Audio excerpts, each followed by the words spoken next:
네, 시청자 여러분 안녕하십니까. 광주BC 특별기획 2부작 1억 년 전의 유산 무등산 세계지질공원 진행을 맡게 된 김규빈입니다. 지난 일부 시간에서는 유네스코로부터 인증을 받은 지 2주년이 된 무등산의 현재와 또 의미와 가치를 중점적으로 얘기를 나눠봤고요.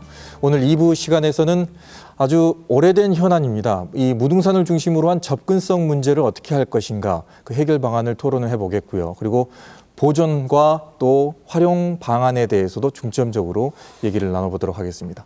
오늘 말씀을 나눠주실 네 분을 소개해드리겠습니다. 무등산 세계지질공원 공동대표를 맡고 계시죠. 전남대 허민 교수 나오고 계십니다. 안녕하십니까? 네, 안녕하십니까. 반갑습니다. 네. 자, 그리고 이재창 무등산 보호단체 협의회 운동본부장께서 나오셨습니다. 예, 이재창입니다. 네. 자, 그리고 김향자 한국문화관광연구원 선임연구위원 자리하셨습니다. 안녕하십니까. 자, 그리고 끝으로 전영문 제주특별자치도 세계유산본부 박사께서 나오셨습니다. 안녕하십니까. 네. 자, 이 네 분과 함께 오늘 1시간 동안 얘기를 나눠보도록 할 텐데요. 먼저 준비한 영상 보시고 나서 토론 이어가겠습니다.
자, 오늘 이 시간에는 무등산 세계지질공원의 활용 방안 그리고 접근성 문제에 대해서 중점적으로 얘기를 나눠보도록 하겠습니다. 자, 먼저 허민 교수님, 네네. 지금 무등산은 국립공원으로 지금 되어 있는데요. 예, 예. 그러면서도 세계지질공원으로 되어 있습니다. 그렇습니다. 이 두 가지의 용어를 좀 설명해 주시죠.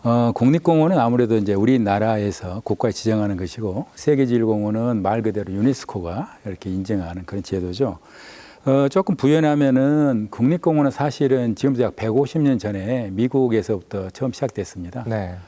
미국의 엘로스톤 지역을 국립공원으로 지정하기 시작하면서 요세미테라든가 그리고 뭐 그랜드 캐년 좀 넓히면 캐나다의 밴프 같은 곳까지도 이제 지정을 해서 북미 쪽에서 하고 있는데 처음에 하게 된 그 목적과 취지는 그 아름다운 자연 생태계를 제대로 관리하고 보존해서 이걸 후세에 물려주자는 네. 취지를 만들었고 우리나라에서 그 이 국립공원에 대한 그 정의를 좀 보니까 국가가 대표적 경승지를 가지고 보호하고 육성하고 그리고 국민의 보건과 휴양 그리고 정서 생활의 그런 향상의 어떠한 귀할 목적으로 국가가 지정 관리한다 이렇게 말씀되어 있는데 네. 아무래도 이제 그 저희들이 보는 관점 역시 이제 국립공원 차원에서는 보존과 그 다음에 생태학적인 활용에 대한 측면이 강할 것인데 제가 독일에서 보면은 독일은 역시 이 자연과 세계적으로 같이 움직이거든요. 네. 그래서 그걸 보고 그냥 지오 네이처라는 이름으로 같이 움직여요.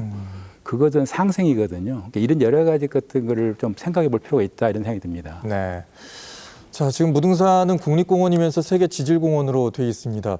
우리는 지역민들은 무등산이 국립공원으로 되면서 많이들 좀 뿌듯해했는데 지역민들도 세계지질공원으로 된 것에 대해서 그렇게 많이 알고 계시지는 않은 것 같습니다. 특히나 이제 타지에서 오셨으니까 무등산에 관해서 많이 여쭤보셨을 것 같아요. 예.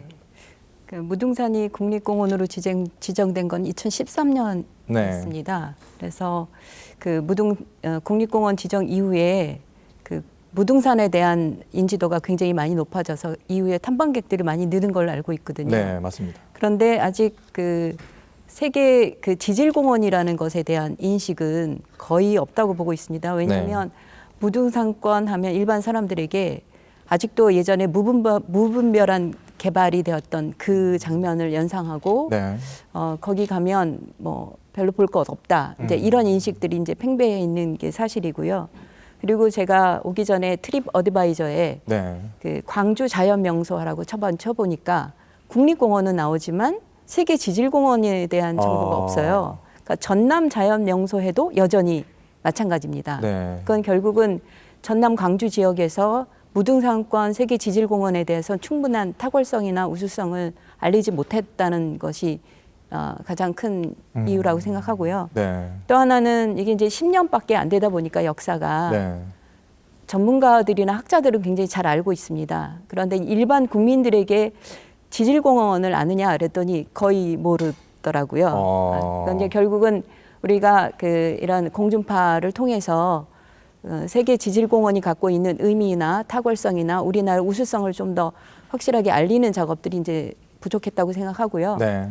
세계 자연유산처럼 좀 더 광범위한 지속적인 홍보와 PR이 좀 필요하다고 생각합니다. 네. 확실히 타지에서 이제 광주를 방문하면 예를 들어서 무등산을 보고 싶다 이렇게 생각한다면 검색을 먼저 하게 되는데 그곳에도 홍보가 제대로 안 이루어져 있다면 문제가 좀 심각한 것 같네요. 이재창 본부장님, 네. 세계 지질공원으로 된 이후에 국립공원 된 이후에는 변화가 좀 뚜렷하게 저도 좀 느끼는데 세계 지질공원 인증 이후에는 어떤 변화가 좀 있었습니까? 그러니까 김양자 선생님 말씀하셨던 것처럼 국립공원 이후와 그리고 세계지질공원이 지정되면서 저희들이 체감하기에는 상당히 인지도가 높아갔다고 생각하는데 외진 눈에서는 그렇게 보이지 않았다는 것이거든요. 네. 지금 객관적으로 드러난 그 숫자 중에 하나가 탐방객이 25% 이렇게 늘었고 또 그 삶의 만족도가 굉장히 높다 이렇게 나타나고 있어서 이건 내지인들은 상당히 그 변화를 체감하고 있는 것 같습니다. 네. 우리 안에서는 좀 느끼고 있는데 교수님, 타지에서 오는 분들이 좀 제대로 알고 와야 될 텐데 그게 좀 부족한 것 같네요. 네, 아무래도 저희들이 또 부족한 건 반성을 해야 되고 네. 앞으로 가야 될 것 같은데 지금 저희들이 이제 2년 세계지질공원 된 지 2년 됐고 네. 그다음에 국립공원에는 2014년 됐으니까 23년이죠. 네. 그러기 때문에 한 7년. 아무래도 이제 좀 시간적인 개념도 있지만 저희들 좀 더 왕성하게 그러한 그 홍보도 해야 될 것 같기도 하고요. 또 저희들이 그를 이제 세계적으로 알리는 그런 일에 대해서는 좀 주저하면 안 되겠다는 생각이 많이 듭니다. 네. 자, 먼저 세계 지질공원이 된 제주 사례를 저희가 좀 벤치마킹 해야 되지 않을까 싶은데요. 박사님 어떻습니까? 제주 같은 경우에는 어떤 식으로 홍보를 하고 지금까지 변화를 좀 해왔나요? 일단 그 인지도 부분을 제가 먼저 하나 말씀을 네. 드리고 가겠습니다. 제주도는 이제 세계 자연유산, 생물권 보존 지역, 그 세계 지질공원 세 가지 이제 브랜드를 다 가지고 있는데요. 일단 세계 자연유산은 지정된 이제 유네스코 협약에 따라서 만들어진 게 여기 지금 약 한 50년이 지났습니다. 네. 당연히 이제 50년 동안 유네스코라는 이름으로 많이 알려지고 인지도가 높아지게 된 이제 뭐 상이 됐고요. 지질공원은 이제 뭐 5년, 제주도 같은 경우는 이제 유네스코 프로그램이 되기 전부터 했으니까 이제 10년인데 세계유산이라든가 이런 거에 비해서는 상당히 이제 늦게 출발한 프로그램입니다. 그래서 네. 인지도가 전 세계적으로 아직까지 이렇게 높지 않은 실정이고요. 다만 많은 지자체들이나 나라에서 지질공원을 하고자 하는 이유는 뭐냐면 이게 활용과 보존을 같이 하고자 하는 목적이기 때문에 그걸 네. 충분히 이해하기 때문에 많은 지자체나 나라에서 지금 노력을 하고 있는 것이거든요. 네. 그 제주도는 지금 이제 10년 됐습니다. 10년. 저희가 제주도가 지금 인증 이후에 지질공원의 개념이라든가 이런 것들 알리기 위해서 트레일 행사를 저희가 10년 동안 계속 해오고 있습니다. 매년. 그 덕분에 이제 주민들이 이제 우리 마을이 지질공원이 됐구나라는 걸 알고 이제 인식이 높아졌고요. 그다음에 탐방객들이 와서 이제 경관만 이렇게 보다가 요즘에는 이게 왜 이렇게 아름다운 경관이 만들어졌을까? 뭐 이런 것에 대한 관심들이 많이 바뀌어가고 있습니다.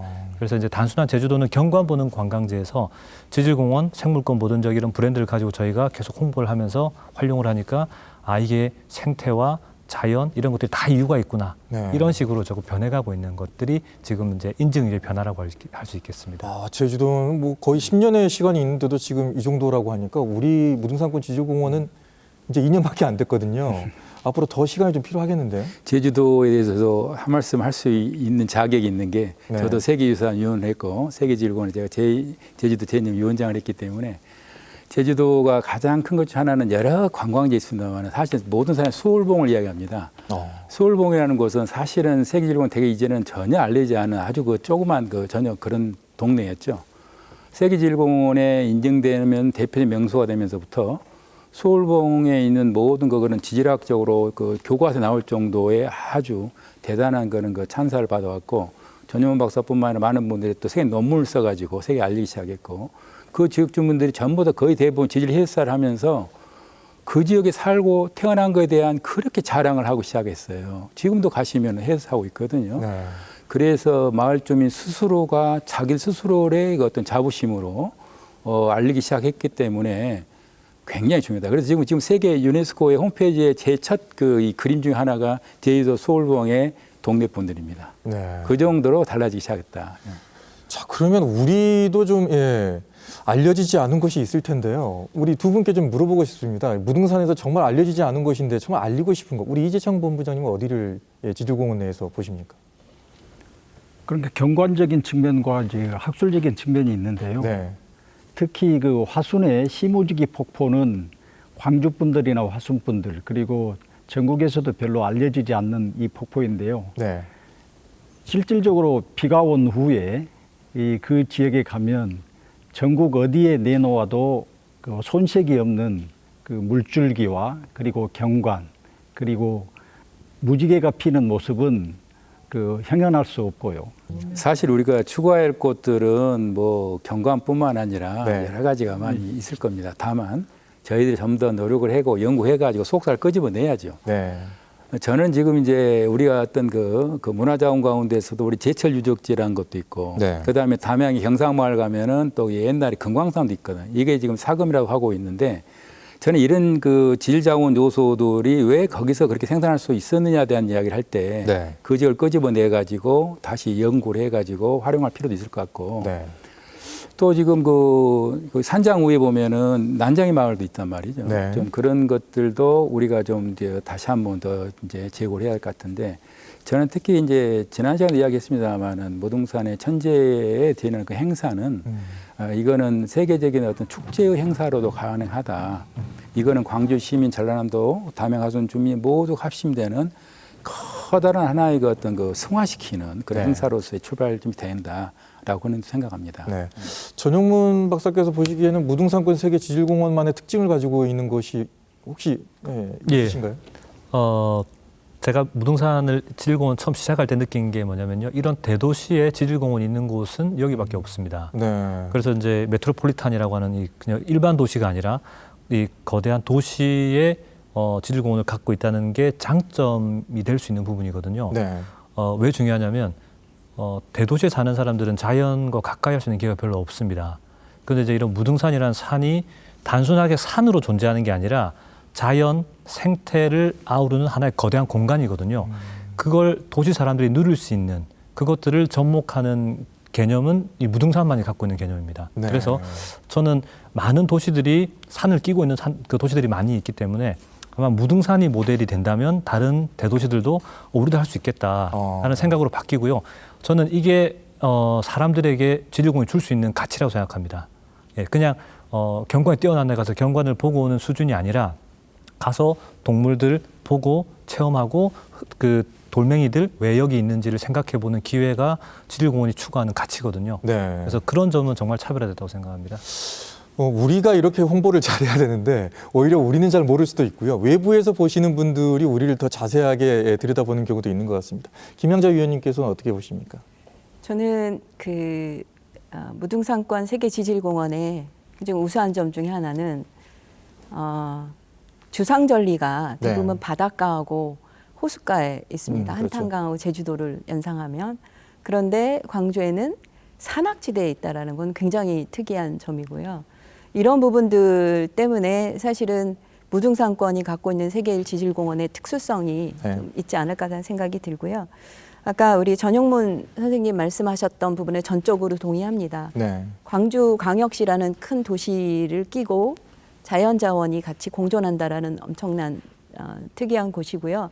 더 넓게 봐서는 담양이나 화순까지 엮어서 사실은 수많은 그 문화자원과 연계할 수 있는 굉장히 네. 좋은 조건을 가지고 있지 않나 이렇게 생각합니다.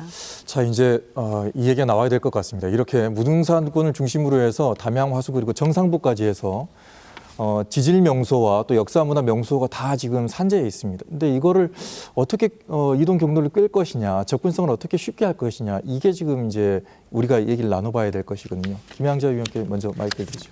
일단은 저 문화관광 측면에서 말씀드리겠습니다. 네. 그러니까 정상으로 올라가는 문제는 이제 다른 문제라 요거는 다음으로 넘기고요. 일단은 그 24개의 스팟과 주변의 문화자원과 연계가 굉장히 필요합니다. 그래서 엮어내는 거는 굉장히 중요하지만 이거를 무리하게 하나의 네트워크를 만든다고 해서 뭐 네. 지나치게 트레이를 많이 만든다거나 연결로를 만드는 거는 아니라고 생각이 들고요. 제가 생각하는 거는 각 지역마다 가지고 있는 자연의 특수성, 문화의 특수성이 있기 때문에 이걸 가지고 주변에 걸을 수 있는 그리고 감상할 수 있는 이러한 어떤 소권역으로 나누어서 이걸 관리해야 된다라고 생각을 하고 있고요. 네. 예를 들면 이제 한탄강 같은 경우에는 이제 수도권에서 가깝기 때문에 굉장히 많은 사람들이 찾고 있습니다. 근데 여기는 이제 이미 알고 계신 것처럼 지오 트레일하고 지질 교육 관광하고 엮어서 굉장히 다양한 교육들이 이루어지고 있고 시티 투어 버스를 가지고 사실은 많은 사람들에게 지질 공원의 우수성을 보여주는 이런 네. 작업들을 하고 있거든요. 네. 그렇다면 광주 전남 지역에서도 지질 투어 버스라는 부분들을 좀 고민할 필요가 있다라는 이제 말씀을 좀 드리고요. 제주의 경우에는 이제 지오 트레일이 그 기존의 올레 코스와 연계하면서 사실은 굉장히 사랑을 받고 있는 곳이라고 생각합니다. 네. 그래서 우리가 기존의 그 산책로 개념의 어떤 그 트레일이라든가 이거를 이제 그 연령별로 그리고 그다음에 그 목적별로 네. 이걸 이제 엮어낼 수 있는 그 문화 트레일, 생태 트레일, 그다음에 무슨 탐방 트레일, 뭐 연구 트레일 이런 식으로 해서 좀 더 세분화된 다양한 그 계층별 맞춤형 어떤 상품들을 개발해내는 게 필요하지 않을까 이렇게 저는 네. 생각합니다. 허민 교수께서 일부 시간에 말씀하셨던 그 접근성 관련 얘기가 크게 연결을 시킨다는 얘기가 있었는데요. 그렇습니다. 저희들 광주, 전남, 담양이 같이 네. 하나 올려진 무등산 권역이기 때문에 저희들이 하고 있는 지질 트레일에서 중요한 키는 이제 담양 추월산 끝에서부터 무등산까지 와서 그다음에 화순 운주사까지 가는 커다란 그 하나의 그 동맥의 지질 트레일이 만들고 그다음에 또 이제 그 무등산 밑을 돌고 있는 지금 무돌길 형태를 좀 지질 트레일 다시 바꾸고 그다음에 무등산 정상 오는 길에 여러 루트가 있어요. 그래서 그 루트를 정림사에서부터 정상을 지내가지고 신무주로 해가지고 이수로 내려가는 길하고 그다음에 화순에서 올라와가지고 다시 또 거의 백만능선 통해가지고 장물절 해가지고 또 담양으로 내려가는 이런 길들을 크게 우리가 지금 수혜를 보고 일을 하고 있는데요. 네. 기본적으로 방금 그 김영자 우리 박사님 이야기한 대로 저희들이 그런 부분에 대해서 조금 더 지혜를 모아야 될 것 같아요. 저희들이 뭘 하다 보면 이게 정말로 그 보존 차원의 트레일에 불구하고 이것들이 마치 어떤 개발 입장으로 또 가는 인식을 잘못하는 경우도 있어서 사실은 다른 권역에서는 굉장히 활발하게 움직이는 것에 대해서 상당히 동의하는데 네. 방금 말한 지질 투어 버스만 하더라도 저희들이 무슨 투어를 한다고 하면 전부 다 관광으로 개발로 요인하는 경우가 있어요. 그건 아니란 말이죠. 생태학적인 보존을 중심으로 한 것인데도 불구하고 그래서 우리 지역민들이 정말 그걸 이해를 같이 해야 될 거라는 생각이 좀 들어요. 네. 제주 같은 경우에는 어떻습니까? 이런 경우에 어떻게 하셨나요? 제주도가 지질 트레일 저희가 5개가 있습니다. 네. 5개가 있는데 제주도가 전체가 지질공원이고요. 네. 12개, 13개 이제 지질 명소가 있습니다. 네. 그 명소를 다 아우를 수는 없고요. 하나의 명소를 중심으로 그 마을의 역사, 문화, 자연을 그를 아우러지는 하나의 코스를 만들고요. 난이도에 따라서 A, B, C로 나눕니다. 어허. 그래서 C 코스 같은 경우에는 뭐 서너 시간 정도 걸리지만 지질학자를 위한 코스, 지질 전문가, 관심자를 위한 코스, A 코스는 1시간 내외 가족 단위 아이들이 갈 수 있는 코스. 네. 그런 식으로 이제 코스를 나눈 트레일을 저희가 운영하고 있고요.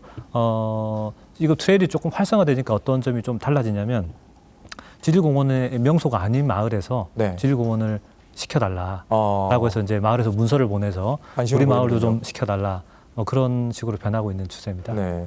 무등산군 지질공원도 큰 축에서의 그 뭐 이동도 있습니다만 이렇게 소규모 테마 맞춤형도 좀 생각을 해볼 필요가 있을 것 같은데. 그렇죠. 뭐 마을과 마을, 트레일은 결국 하나의 연결 루트이기 때문에 네. 그게 이제 길로 연결되지만 그 주변에는 마을이 있고 그다음에 어떤 식당이 있고 그다음에 어떤 어떤 호텔이 있을 정도로 여러 가지 이어지기 때문에 그게 독창적이고 고전적이고 그다음에 우리 것을 가지고 정말 승화시키는 일은 같이 연결고리를 만들어야 될 것 같아요. 네.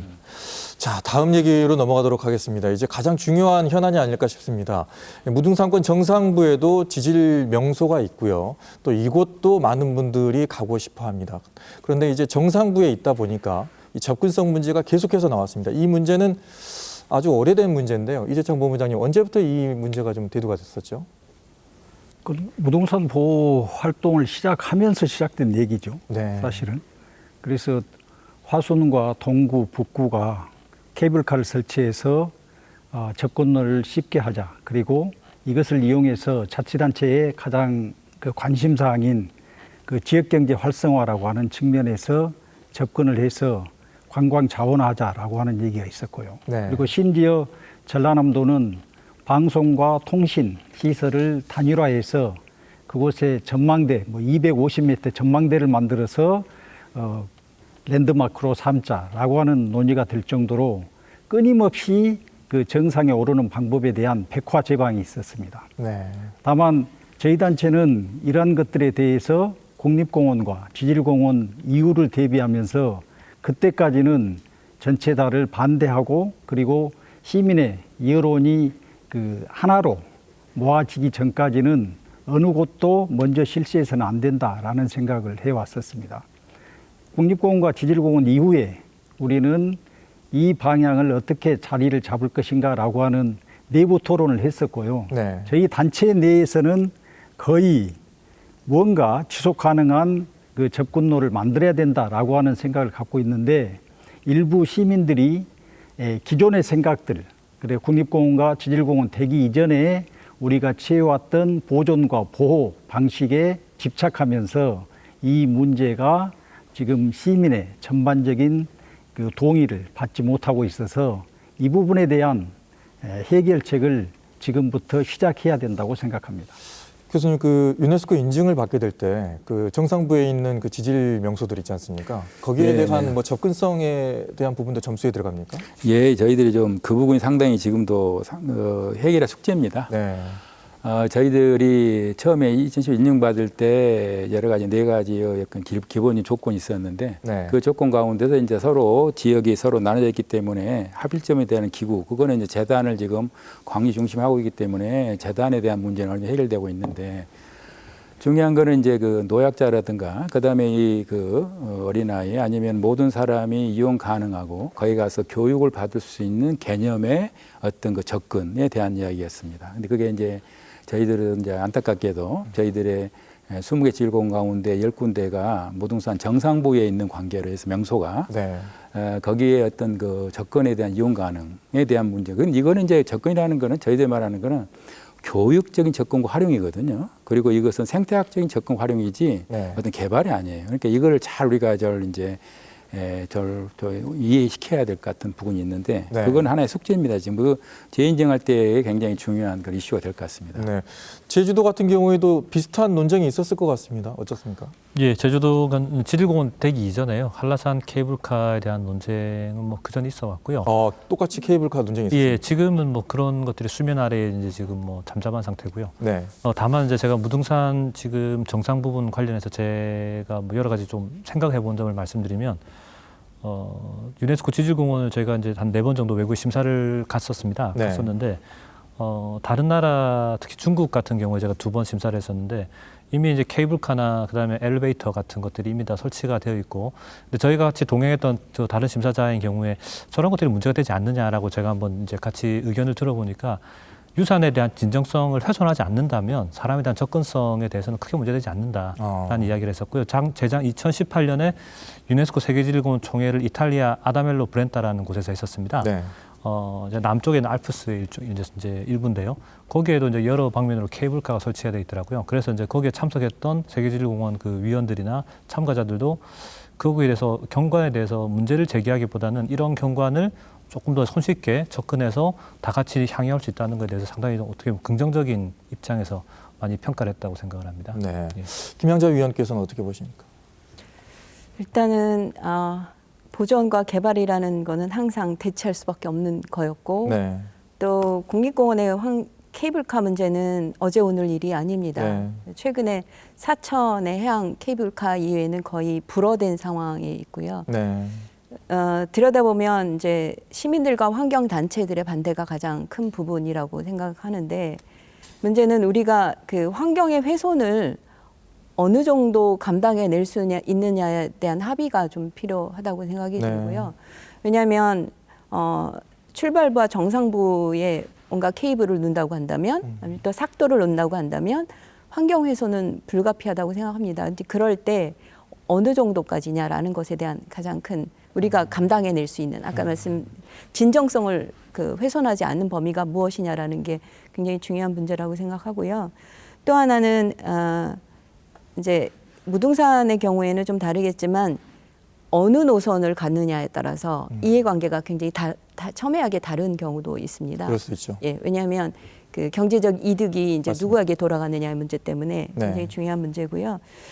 또 하나 가장 중요한 문제 중에 하나는 저는 그 친환경 뭔가를 만든다고 해도 결국 정상부에 많은 사람들이 올라갈 수밖에 없는 이런 이제 환경이 만들어지기 때문에 우리가 그 생태적 수용력이라는 걸 어디까지 볼 것이냐라는 것을 명확하게 정의하고 네. 관광객 아니면 탐방객에 대한 관리가 필요한데 이제 이 부분을 우리가 담보하면서 간다면 충분히 환경적인 측면도 보존해 가면서 우리가 원하는 어떤 새로운 접근 방법을 찾아낼 수 있지 않을까라고 생각합니다. 네. 지금 우리가 이 얘기를 하는 이유는 오래된 군사도로가 뒤에 있습니다. 저도 이제 무등산 올라갔다가 오면은 힘들 때는 뒤쪽으로 이제 오르락 내리락 하거든요. 하민 교수님, 그 지금 나 있는 곳을 지금 이용하자는 말씀이신가요? 그래서 저희들이 크게 한번 다시 대의적인 측면을 한번 봐야 될 것 같아요. 네. 지금 예를 들어서 저희들이 이제 세계지질공원의 약 30%가 국립공원 구역이 돼 있고 국립공원 구역 가운데서 지금 저희들이 좀 논쟁이 되고 있는 논쟁이라기보다는 약간 대화 의견 내에 되어 있는 지역인데 실질적으로 현재 지금 저희들이 원유사에서 올라가고 장불제까지 올라가는 그 길은 이미 지금 1967년부터 그 위에 방공포대가 만들어지는 과정에서 네. 군사도로화 돼 있죠. 네. 관찰되지만 돼 있고 거기를 지금도 차량들이 국립공원 차량들 다이어 차량도 올라다니고 있습니다. 맞습니다. 물론 지역민들에게는 약간 이제 먼지를 내리는 그런 것 되지만 저는 이제 다른 거 지금 케이블카니 뭐 다른 논쟁이 아니라 우리가 이제 어떻게 하면은 좀 더 있는 것을 활용해서 갈 수 있느냐라는 그 측면이 지금 이제 있는 것 같아요. 네. 근데 그런 측면을 가지고 이야기했을 때 일부에서는 그 이왕 지금 나와 있는 도로를 우리가 뭐 친환경을 하든 아니면 다른 걸 하든 간에 뭔가 이용해 보자는 측면이 있는 거고 네. 또 약간 이걸 이제 그 우려하는 측면에서는 이것도 보존시키려면은 길 자체도 없애야 된다라는 게 또 있어요. 네. 서로의 의견은 당연히 다를 수가 있습니다. 네. 그러지만은 좀 더 넓게 크게 보면은 결국은 길을 만드는 건 사람이거든요. 사람은 어디든지 길이 없으면 다녀가지고 자기들 길을 만들어내는 거거든요. 네. 그런다면은 우리는 이왕이면 있는 길에다가 다른 것보다는 여기를 이용하면서 같이 어떻게 합리적으로 가보자고 한다면은 그건 약간 대화할 수 있는데 제주도 우리 전용 박사님 이야기해 주실 수도 있겠지만은 제주도도 지금 한라산 올라가는데 관음사라든가 위에까지 거의 1100고지까지가 지금 그 버스나 차량 올라가잖아요. 지금. 네.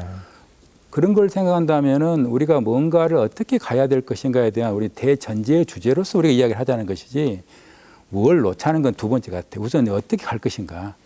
제주도 경우를 좀 알려주시죠. 한라산에 그 차량이 올라가는 그 현황에 대해서 좀 알려주시죠. 한라산에 차량이 직접 올라가는 건 아니고요. 네. 한라산 이제 양쪽 네 방향에서 이제 관통하는 도로들이 있습니다. 네. 그 도로에서 이제 탐방이 이제 이제 등산이 시작되는 거죠. 그래서 뭐 영실 코스, 관음사 코스, 어리목 코스 뭐 이런 코스들이 다 해발 1000고지 내외에서 탐방을 시작하거든요. 네. 거기서부터 약 한 1950까지 뭐 한 900m를 이제 걸어서 가는 코스들이고 그것들이 사방으로 연계되어 있는 그런 개념이라서 출발 지점이 사실 진정성으로 따지면 해발 바다에서 0으로 시작해서 올라가야 됩니다. 예전에는 그 산악인들은 그런 코스를 이용하지 않고 진짜 바닷가에서 시작을 했답니다. 네. 용도암 바닷가에서 등산을 시작해서 1950m까지 가야 진정한 등산이라고 했다고 하는데 요즘은 뭐 제주도는 1000m 시작하는 게 당연히 받아들여지고 있는 거죠. 그러면 그 고지까지는 어찌됐든 간에 길이 좀 나아져 있다는 얘기인가요? 예. 누구나 갈 수 있는 자전거뿐만 아니라 뭐 버스도 다 갈 수 있는 코스가 다 마련돼 있죠. 거기에 대한 뭐 관리라든가 거기에 대한 도민적인 합의는 다 있었던 건가요? 예, 이미 뭐 그냥 516 도로라고 하는 도로라든가 기존의 도로들이 다 만들어져 있기 때문에 거기에 네. 대해서는 뭐 불만을 제기할 뭐 이유는 없었던 것 같습니다. 그렇군요. 일단은 그 사회적인 합의 또 지역에 있는 민심을 좀 모아야 될 것 같은데 무엇보다도 이제 무등산을 사랑하는 모임이라든가 환경 단체들의 주장이 있었습니다. 그 얘기를 좀 들어보고 싶습니다. 여기에서 좀 합의가 좀 필요할 것 같은데요. 이재창 본부장님. 그러니까 접근성 문제에 대해서 국립공원과 지질공원 된 이후에 다양한 그 요구들이 있는데요. 저희들이 생각하는 것은 국립공원과 세계 지질공원이 된 이후에 이것들을 훼손을 최소화하면서 접근성을 높여서 이 자원을 세계화하는 것들이 바람직하다라고 하는 생각을 갖고 있습니다. 그런데 아직까지는 그 논의가 구체적으로 되고 있지 않은 것 같습니다. 하나 부연드리자면 네. 그러니까 일부 아니 이제 물론 저도 이해할 수 있는 부분도 있습니다. 뭐 어떤 분은 거기에 예를 들어서 몸이 안 좋고 노약자들이 굳이 올라갈 필요가 있느냐. 그 밑에서 VR, AR 같은 식으로 해서 그냥 화면 보면 될 것이지 왜 그런 말도 하신 분도 계세요. 네. 근데 만약에 본인이 거기 대상자 한번 돼보시라는 생각도 들기도 하고 그런 측면에서 보면은 저희들이 아무리 지금 온라인 지금 언택트 시대를 하더라도 제가 보더라도 저희들이 대면과 비대면이 있어요. 저희들도 네. 교육을 하지 않습니까? 결국은 가서 보는 사람만이 또 행복할 수가 있는 부분이 있어요. 만족도 있단 말이죠. 그럼 그런 점에 대해서는 좀 다양하게 좀 넓혀야 되겠다. 그리고 그걸 정말 우리가 깊숙이 들여다보고 정말 이거는 그 우리 것보다는 세계인들과 함께 할 수 있는 뭔가의 우리 거에 대한 자부심의 어떤 함양의 측면에서도 가보자. 네. 이런 측면을 저희들이 합의를 해가면서 대전제로 가야만이 이 작은 논쟁에서부터 큰 대의가 먼저 흐트러지면 안 된다는 얘기잖아요. 네.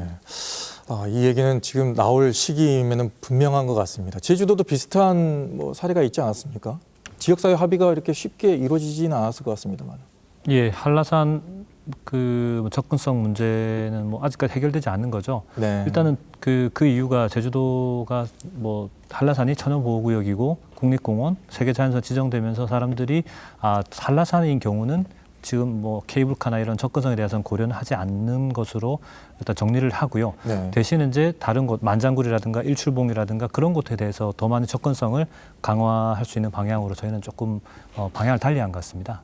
왜 그런가요? 한라산의 경우 왜 제외를 하는 거죠? 뭐 무등산도 마찬가지겠지만 일단 뭐 제주 도민들에게 한라산은 뭐 그 어머니 같은 그런 존재죠. 네. 존재기도 하고 그리고 좀 유네스코 세계유산이라는 또 강력한 또 이 보호의 그 체계에 네.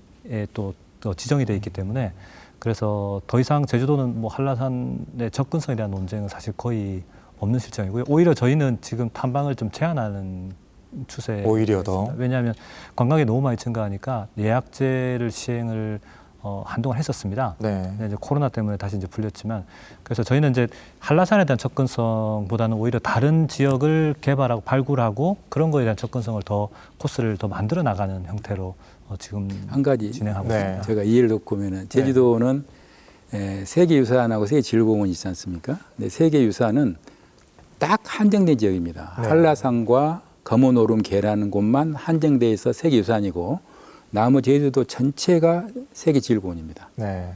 세계유산은 보존이 목적입니다. 그래서 방금 전 박사 말씀하신 그런 관계가 보존 측면이 강해져 있고 나머지는 세계지질공원은 보존과 활용에 대한 측면이 있기 때문에 제주도의 방침은 좀 그렇게 할 수도 있다고 생각합니다. 예. 저희들은 이제 또 그런 차원도 또 고려해야죠. 뭐. 예. 김현정 위원님, 환경과 그리고 이제 접근성의 문제 어떻게 보십니까?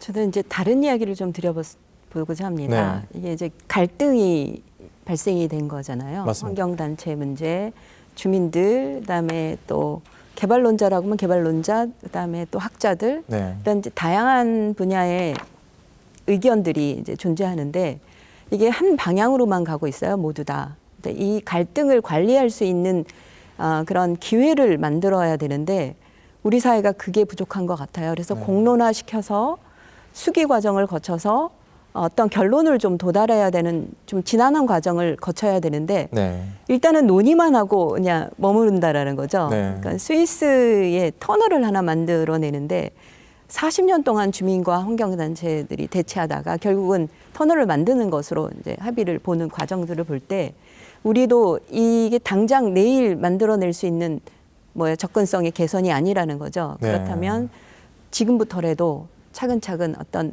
논의를 해가면서 그러니까 충분하게 서로의 어떤 해법을 만들어 나가는 과정들이 일단 우리에게 굉장히 중요한 앞으로의 숙제가 아닌가 이렇게 생각합니다. 아마도 이 자리도 아마 그런 과정 중에 하나일 것 같습니다. 방송을 보시는 분들도 그동안에는 별 크게 관심을 갖지 않다가 이 방송을 통해서 또 관심을 갖게 되는 계기가 되지 않을까라는 생각이 드는군요.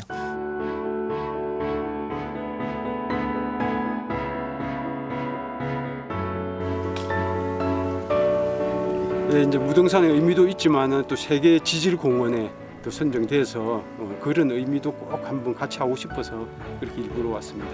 특히 오늘 저기 무등산 노무현 길 거기를 올라왔거든요. 거기 꼭 오고 싶었는데 오늘 여기까지 올라올 수 있어서 너무 기분이 좋네요. 일단 물이 너무 좋았어요. 물도 좋고 그리고 산이 참 아름답네요. 그리고 이렇게 큰 도시에 이렇게 높은 산이 있다는 것도 아주 큰 의미가 있는 것 같고. 일단은 광주에서 무등산은 명산이라고 알려져 있잖아요. 계곡도 좋고 등산로도 계곡 따라서 잘 정비가 되어 있어서 되게 좋았던 것 같아요. 네. 오다가 또 발도 담글 수 있었던 데가 몇 군데 있어서 발도 좀 담그고 시원하게 왔습니다. 여기까지. 앞으로 소속대 입석 때까지 지금 쭉 갈 예정입니다.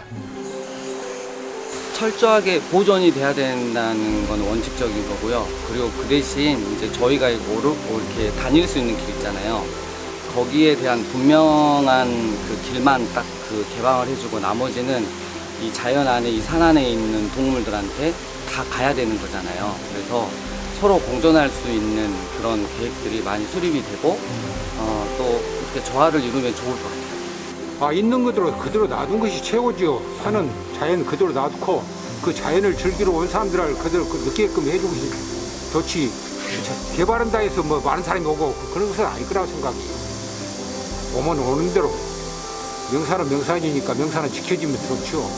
무등산은 있는 그대로 보유하는 게 무등산은 더 오래 저희들이 가까이 할 수 있는 거고 사들이 그 위에까지 올라오고 그러면은 자연히 사슴일 것 같아요.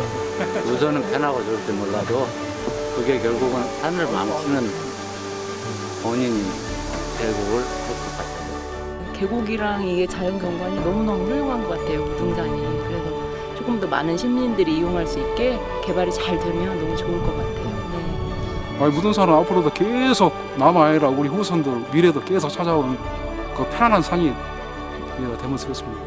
사랑해요 무등산.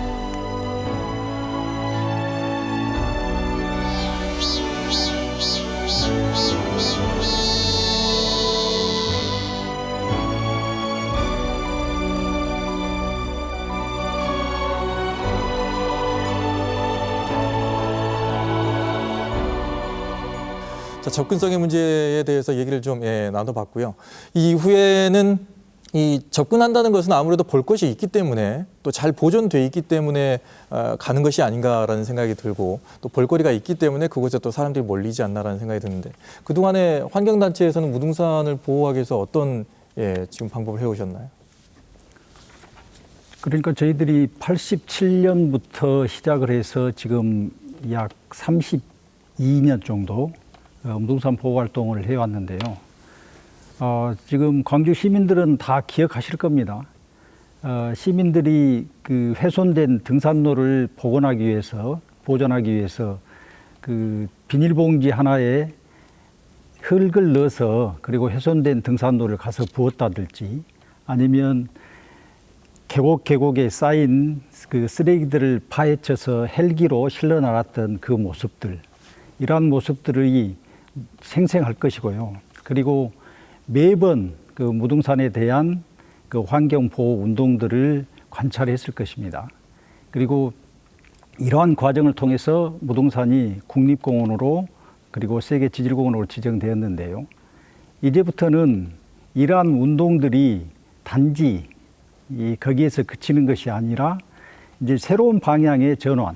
그래서 한 면에서는 국립공원이 되었기 때문에 관리와 그리고 보호 방향은 국립공원에 맡기고 이제 무등산의 문화와 가치를 알리는 측면에서 접근을 해야 된다.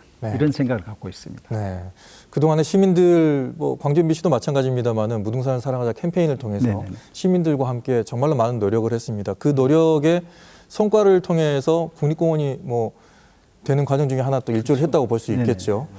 그렇게 본다면은 이 아직까지는 보존적인 측면이 더 강하지 않냐 이렇게 생각하는 시민들도 있을 수 있는데요.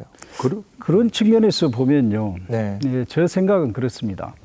무등산의 가치를 어떻게 볼 것이냐, 자연과 생태라고 하는 협소한 부분으로 볼 것이냐, 아니면 무등산이 가지고 있는 진정한 가치인 제가 생각하기에는 무등산의 문화, 그리고 역사, 정신이라고 하는 여기에 생태라고 하는 네 박자가 지금 포함되어 있다고 보는데요. 무등산의 그 가치 중에 하나가 그 정신 아닙니까? 그래서 5.18로 상징되는 무등산의 정신, 그리고 허백년 선생이 무등산 자락에서 펼쳤던 남종화와 차문화, 그리고 그 다양한 그 종교 사찰들, 그리고 김덕령 장군이 펼쳤던 애국정신, 이러한 것들이 함께 어우러진 산이 무등산입니다. 그렇기 때문에 단지 생태 환경 측면에서 무등산의 그 활용을 제한한다고 한다면 무등산의 가치 자체를 제한한 것이다. 그렇기 때문에 우리 강주 시민들이 무등산의 가치를 어떻게 볼 것이냐. 단지 생태적으로만 본다고 하면 무조건 다 막아야 되죠. 근데 무등산에 이 숨어있는 가치들을 다 살리려고 생각한다면 고민해야 된다. 고민해봐야 되겠네요. 네네네. 교수님 어떻게 생각하세요? 그래도 생태계를 복원하는 우리의 그 일련의 과정은 네. 여러분 알다시피 장불제 못 가서 지금 그 과거의 군부대를 완전히 이동시키고 거기를 완전히 지금 생태 살아나는 곳으로 바꿔놨잖아요. 네. 이것은 무등산 보호단체를 비롯해서 시민의 힘이었어요.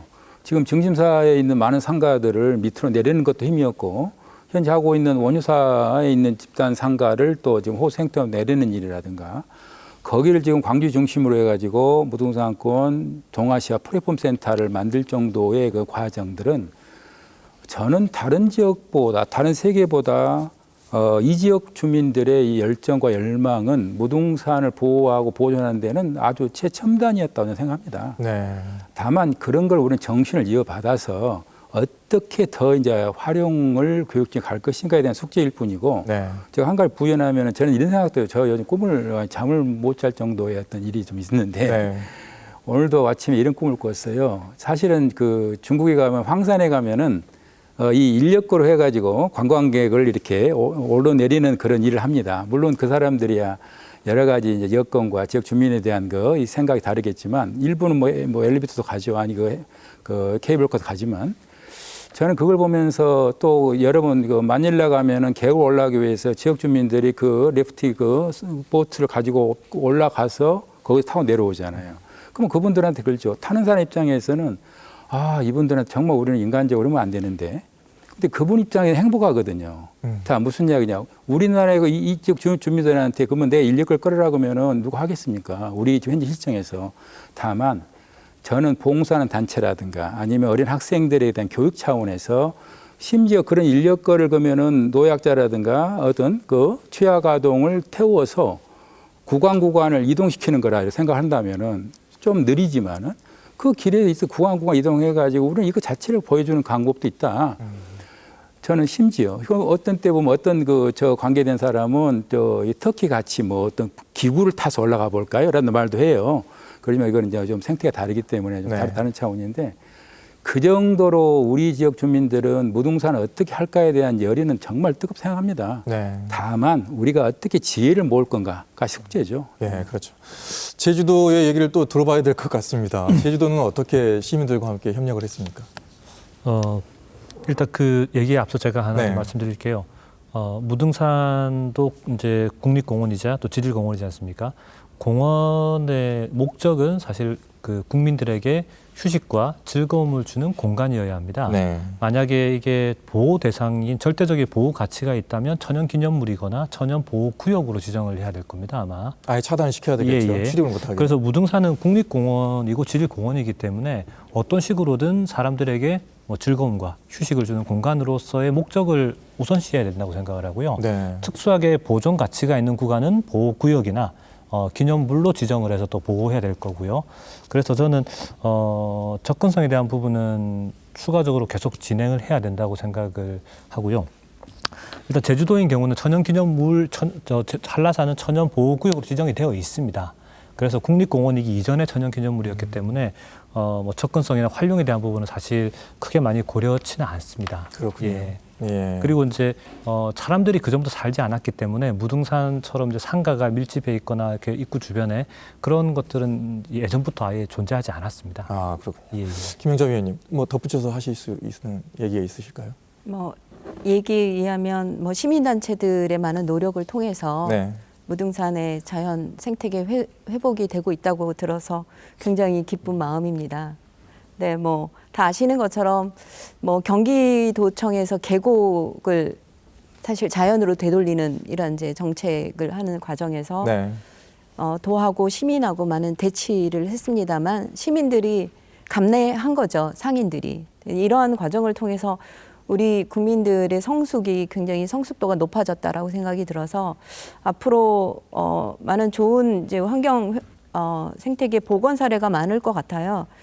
제가 생각하는 것 중에 하나는 이제 이 소중한 유산들을 지켜내는 이제 사람들에 대한 지금 여기 그 무등산 보호단체 협의 운동본부장님도 나와 계신데 일단은 우리가 어떤 사람들이 되느냐가 굉장히 중요한 것 같다고 생각이 들어서 뭐 이미 뭐 제주도의 곶자왈 사람들, 그다음에 이제 우포늪 지킴이 이런 사람들과 단체들은 지역의 자연을 복원해내기 위해서 굉장히 노력을 많이 한 좋은 사례라고 생각이 들고요. 네.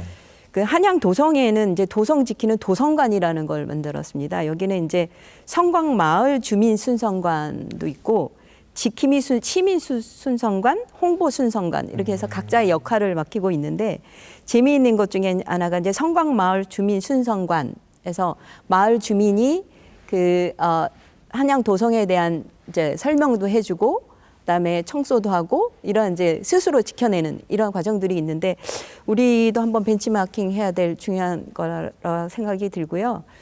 뭐 가까운 이제 일본의 이제 시레토코 국립공원의 사례를 보면 여기 이제 동식물의 천국이라고 말합니다. 네. 근데 이렇게 된 데는 그러니까 내셔널 트러스트라는 이제 시민 운동에 의한 것인데 원래는 이제 부동산 개발을 하면서 완전히 그 새로운 도시화되는 이제 이렇게 되는 곳이었는데 시민들이 기부금을 모아서 네.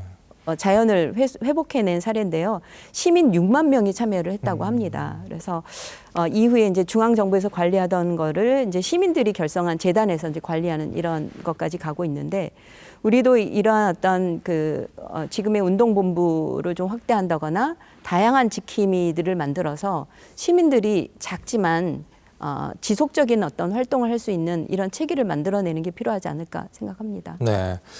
자, 무등산을 사랑하는 그 뭐 마음은 광주, 담양, 화순 인근에 살고 계시는 분들은 뭐 국내외 다른 분들에 뒤지지 않는다고 생각합니다. 그만큼 정말로 무등산을 사랑하는 분들이 많은데 이 무등산을 앞으로 더 가치 있게 만들고 활용하기 위해서 또 보존하기 위해서는 또 다른 어떤 노력이 필요하고 어떤 과제를 해결을 해야 될 것 같습니다. 네 분께 좀 들어보도록 하겠습니다. 먼저 김양자 위원님, 어떻게 앞으로 활용을 하는데 과제를 좀 풀어야 될까요? 그 한 가지 이제 두 가지를 말씀을 드리고 싶은데요. 네. 그러니까 광주와 그러니까 화순, 그다음에 담양이라는 이제 넓은 권역에 있는데 이러한 어떤 자연과 문화가 있다라는 것만이 중요한 게 아니라 유산 마을처럼 지호 마을을 좀 지정해내는 과정들이 필요하고요. 네. 왜냐하면 마을 주민들이 스스로 그 마을을 지켜내는 지지를 지켜내는 것도 이제 중요하고 그들에게 새로운 어떤 탐방객들의 어떤 거점이 되는 이런 과정들이 좀 필요하기 때문에 이러한 과정들이 필요하다는 생각이 들고 우리보다 늦었지만 이제 한탄강 세계지질공원의 경우에는 네. 지오 메이트라고 해서 지오 마을, 지오 레스토랑, 지오 하우스, 지오 푸드, 지오 크래프트, 지오 투어 이런 것들을 운영을 하고 있습니다. 물론 이제 아직은 상당한 수준에 와 있지는 않지만 이런 어떤 다양한 접근들을 이제 우리가 좀 찾아야 된다고 생각이 들고요.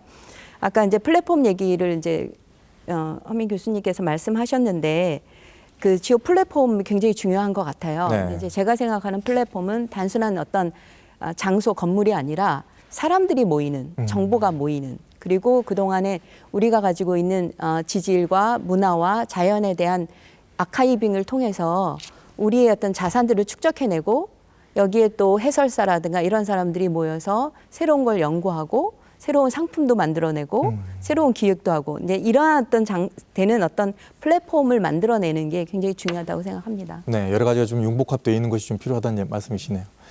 박사님께서는 어떻게 보십니까? 무등산이 세계적으로 또 알려지기 위해서는 어떤 과제를 좀 해결을 해야 될까요? 지금 아까 말씀하신 그 지역 브랜딩 사업들, 네. 제주도에서 이미 이제 2005년부터 진행을 했던 사업이고요. 지금 한탄강에서도 하고 있고 무등산에서도 되게 열심히 하고 있는 것으로 알고 있습니다. 제가 가진 자료 중에 두 가지를 갖고 한 지오 트레일이라고 하는 이제 이런 자료가 코스별로 이렇게 나와 있습니다. 네. 지금 이제 일정 구역을 묶어서 트레일을 만들고 거기에 이제 역사, 문화, 생태를 다 결합하는 이런 사업들을 계속 하고 있더라고요. 저는 이런 것들이 이제 무등산 권역 전체에 넓어져서 조그만 마을을 중심으로 그 마을에 사람들이 찾아오기 위해서는 뭐 뛰어난 경관 하나만 가지고는 충분하지 않거든요. 네. 그 경관을 중심으로 역사, 문화, 사람의 이야기를 엮어야 되고 그리고 그 이야기를 하는 사람이 그 지역 주민이어야 합니다.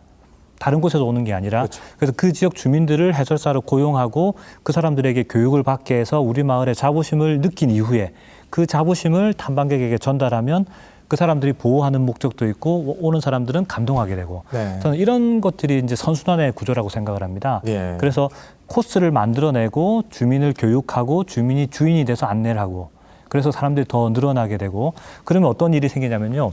관광객들이 풀한 포기를 못 꺾습니다. 왜냐하면 그 주민들이 그거 꺾으면 안 된다고 말씀하세요. 그게 저는 이게 정말 그 지질공원이 바라는 그 자연적인 그 발전, 지속 가능한 발전의 개념이라 생각하고요. 네. 그 것들도 있고 또 하나는 이 광주 전남에 사는 학생들에게 무등산이 정말 교육의 장소, 경관, 교육 이런 것들의 장소로 활용될 수 있는 기회로 정교화되는 프로그램이 일정하게 포함되어 있으면 좋겠습니다. 네. 왜냐하면 이것들은 그냥 산에 올라간다는 개념이 아니거든요. 가서 거기에 있는 것들을 이해하고 보는 정말 좋은 그런 그 기회를 갖고 있는 겁니다. 이 전남 광주는. 그래서 그런 것으로 먼저 자리매김을 한 이후에 그런 것들이 전국적인 단위로 또 세계적인 단위로 넓어지는 그런 방식으로 가야 되지 않을까라고 생각합니다. 네. 무등산은 최고의 조건을 가지고 있죠. 뭐 생태적인 교육은 뭐 두말할 나위 없습니다만은 무등산 자락에는 인문학적인 것들이 너무나 많기 때문에 그런 인문학적 교육도 충분히 할 수 있지 않나라는 생각이 듭니다. 자, 이재창 본부장님. 예.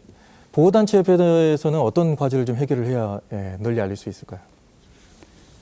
그러니까 모두에도 말씀드렸지만 무등산의 가치에 대한 규정이 정확하게 이루어져야 된다고 봅니다. 네. 그러니까 자연 생태적인 관점만을 주장하다 보면 무등산에 묻혀진 그 속살들이 다 소실돼 버리는 그래서 무등산의 실체를 알리지 못하는 상황이 벌어진다 이렇게 생각합니다. 네. 그래서 일단은 무등산의 역사와 문화와 그리고 정신과 생태 환경이라고 하는 이 네 박자를 살리는 여기에 대한 규정을 명확하게 하고 그리고 다 아시지만 무등산은 지난 30년 동안 시민들이 갖고 온 산입니다. 네. 그래서 그 누구도 무등산 훼손에 대해서 말할 수 없습니다.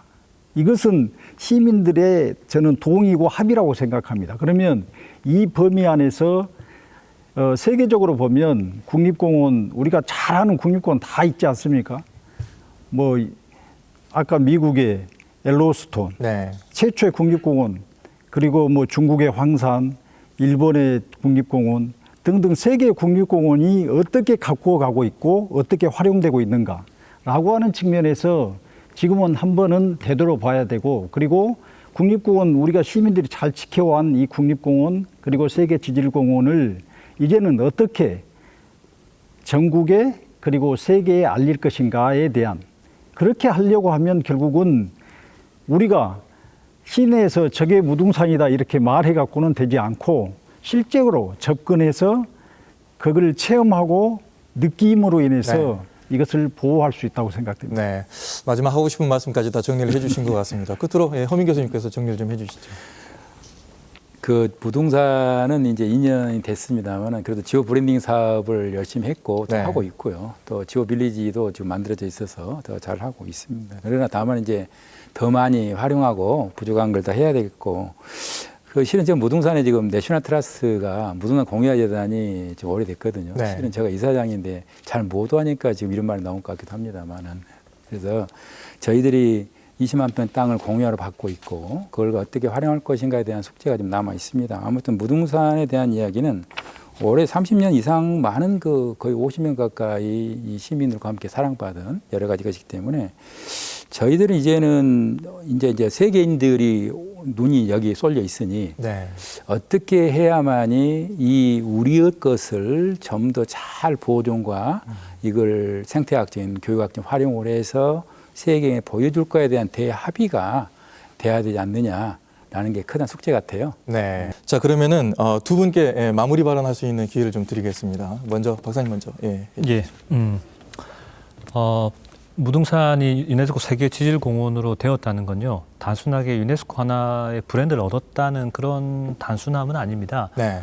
유네스코 지질공원이 전 세계에서 정말 열광하는 프로그램입니다. 왜냐하면 유산에 대한 보호와 활용 그리고 브랜드 가치를 동시에 갖고 있는 프로그램입니다.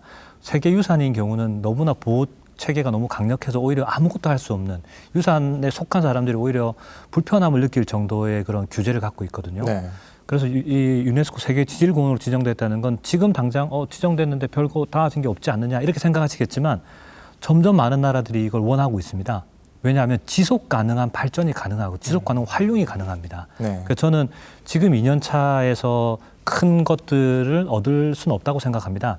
하지만 뭐 접근성을 강화하고 뭐 프로그램들 그다음에 학생들이 참여하는 것들이 늘어난다면 정말 무등산이 우리나라에서 손꼽히는 그리고 전 세계에서 모범적인 대도시를 끼고 있는 지질공원으로서 모범적인 사례가 될 수 있다고 저는 확신합니다. 네. 김영자 위원님도 마무리 발언해 주시죠. 무등산권 세계 지질공원의 본질에 대해서는 거의 말씀해 주셨기 때문에 저는 다른 차원의 또 말씀을 드리고 싶은데요. 또 사람에 대한 고려가 필요합니다. 결국 왜냐하면 이 멋진 세계 지질공원을 보러 온 사람들이 결국은 여기서 숙박도 하고 음식을 먹게 되거든요. 그런데 먹을 거 없고 잠자리도 불편하면 네. 정말 그건 다시 오고 싶지 않은 곳입니다. 그래서 이런 관광 서비스의 질을 개선하기 위한 노력이 굉장히 중요한 부분이라고 생각하고요. 또 하나는 무등산 자원 자체만이 아니라 주변 환경과 또 지원 마을과 연계해서 네. 경관관리 계획을 수립해야 된다고 합니다. 그래서 어떤 작은 것이라도 우리가 디자인 개념으로 좀 들어가고 새로운 시설물을 설치하더라도 이 지역 환경에 맞게 만들어내는 그래서 경관 협정 같은 거를 주민과 함께 만들어 나가는 과정 이런 어떤 외적인 것들도 같이 함께 되어야만 이 가치가 더 상승하지 않을까 이렇게 생각합니다. 예. 자, 그리고 끝으로 우리 이재정 본부장님께서도 짧게 좀 말씀해 주시죠. 지난 30여 년 동안 광주 시민들이 갖고 온 무등산입니다. 이 산이 세계 지질공원이 되었는데요. 광주만의 산이 아니고 아까 김항자 선생님께서 말씀하셨던 것처럼 전국이 모르는 산, 세계 모르는 산으로 갈 수 없다고 봅니다. 시민들이 지켜온 이 산을 앞으로 어떻게 갈 것인지 차근히 하나하나 토론을 시작했으면 합니다. 예, 고맙습니다. 자, 황민 교수님. 우리 것이 세계적이라는 말을 많이 합니다. 사실 이제 우리 무등산 권역이 유네스코란 브랜드를 달고 이제 세계로 가고 있습니다. 우리가 갖고 있는 이런 자산을 우리가 어떻게 잘 우리가 노력하고 보여줘야 될 거에 대한 우리 숙제 같습니다.